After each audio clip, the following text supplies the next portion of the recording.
Hey everybody, TheRealJustSean here, and we're doing another memory box. And today we're going to do Codemasters' own trendsetter, Micro Machines. Bit of background on Codemasters before we get into the meat of the game. It was founded in 1986 in the West Midlands, and it is still there today. There are various things, but they do still exist in Warwickshire, I believe. Um, You will have heard of the games they've done, even if you're not familiar with who Codemasters are. Certainly, if you are a younger gamer, you won't be too familiar with them. But for the older gamers, it's like a trip down memory lane. Really, you've got the Dizzy series, Dizzy the Little Egg character, so Treasure Island Dizzy, Fantasy World Dizzy, Crystal Kingdom Dizzy, stuff like that.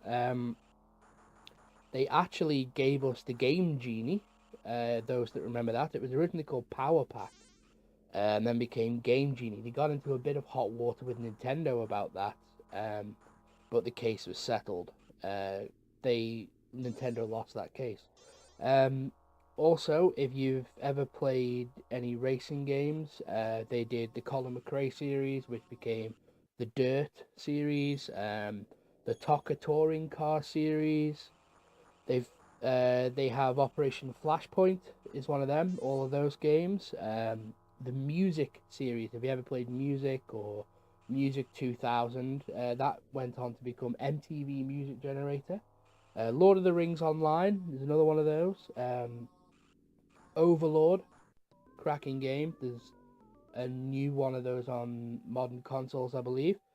Clive Barker's Jericho, the No Fear mountain biking stuff, that was them. Fuel, you remember that game on the 360? That's one of theirs.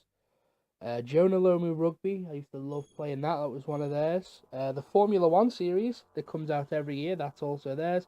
And of course, Micro Machines, as you see here. Um, so as you can tell, they've done quite a varied thing. Racing sort of seems to be their bread and butter, but Micro Machines, whilst not the first top-down racing game, sort of reinvented the wheel. It was a bit of a crazy game. The emphasis was on sort of out muscling the other drivers to become first in every race. The characters at first weren't really, they had a little bit of personality, but not much to them, as you'd expect from an old game, from something where you had very limited space. But as the series grew, as we will see later on down the line, they were allowed to put a lot more in, and it worked. But for the first game, it was quite good. It was quite innovative because it was a top-down game, but the tracks were unconventional. You'd be playing on a pool table, a kitchen table, uh, in a pond, in a back garden, laboratories. As you can see, the different levels here.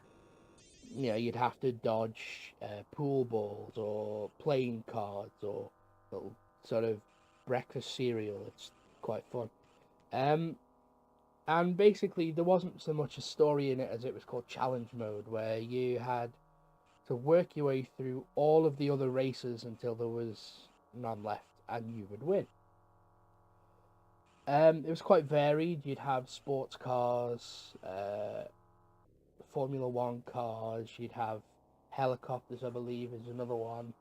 Tanks, things like that, and that's what made it fun. It wasn't just here's a generic car.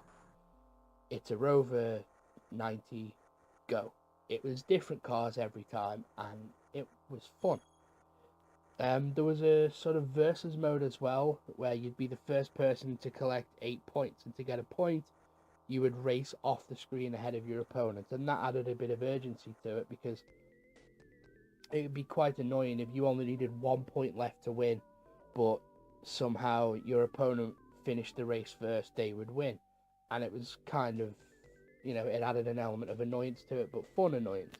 For the second game, um, Micro Machines 2 Turbo Tournament, it was called. Um, and on the Mega Drive version, which is the one I had, excuse me, they had something called a J cart. It was different to normal cartridges. That's how old we're going back. Cartridges.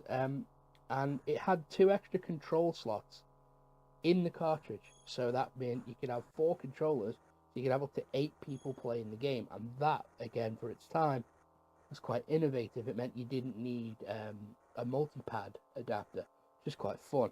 And the second game as well, it improved on the first game, added more tracks, more vehicles, and even they updated for the PAL regions on the Mega Drive. They updated Turbo Tournament, calling it Turbo Tournament 96, and that featured new tracks with updated tracks from first Micro Machines too, and you could also have a track construction kit so you could build your own. That was only in the MS-DOS version, which tells you how far we're going back. But yes, this was Micro Machines. I had a lot of fun playing it growing up. I used to love playing it with my brothers as well, because there'd come points where everyone's really sort of focused. At first it's fun, and you're all laughing and joking, but there'll come a point where you're just all facing off against each other, and it gets really quiet in the room, and that was brilliant, because you could tell everyone wanted to win. It sort of instilled the competition, and it was so fun. The series itself continued on, but we're going to save that for another time. Until next time, then, I have been TheRealJustSean. This has been my memory box. Please do tune in for more next time, and also check out the rest of the stuff we have here on YouTube. We've got Warlord doing his Let's Plays on Tuesday and Thursday.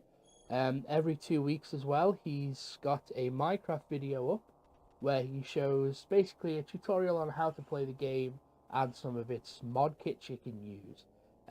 I myself, I have this on Monday. I have Sight Unseen on Wednesday, where I play games that I've always wanted to play but I never have done, and I play them completely blind with no help. And then on Friday I've got my full play. You can also check out the website totallytanked.com to check out music reviews we've got, game reviews, gameplay stuff, and just sort of general alternative stuff as well. There's geeky stuff, there's comic stuff, it's all good there. So please do check those out, and for now, thank you and goodbye.